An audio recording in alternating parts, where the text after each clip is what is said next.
Apakah kalau orang yang masuk dalam 3 golongan tadi, dijauhkan dari rahmat Allah Subhanahu wa taala, apakah dia akan masuk surga ataukah tidak?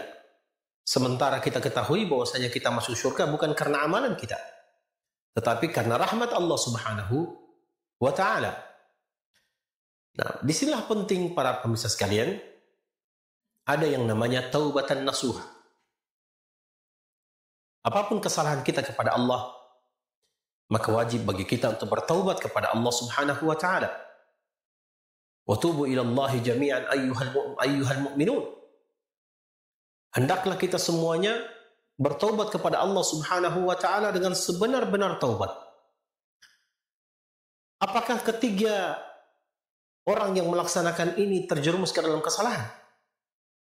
Kita sampaikan ini adalah sebuah kesalahan. Tetapi selama ruh belum sampai pada tenggorokannya, dia belum berada pada sakaratul maut, maka taubatnya pasti diterima oleh Allah Subhanahu wa taala bila dia sampaikan. Sesungguhnya Allah Subhanahu wa taala yaqbalu taubata ibadihi ma lam yughargir. Sesungguhnya Allah Subhanahu wa taala menerima taubat-taubat hambanya selama ruhnya belum sampai di tenggorokan.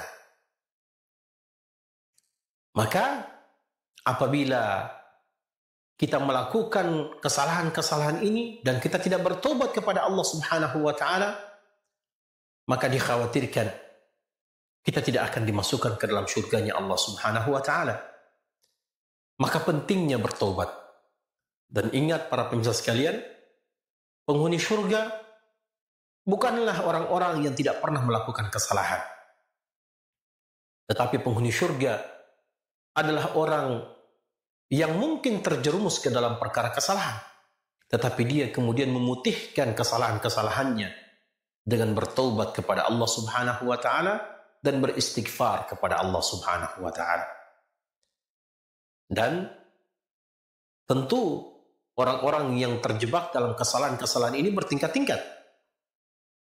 Apakah telah sampai ilmu kepadanya bahwa perbuatan ini adalah perbuatan yang harus untuk dia kerjakan?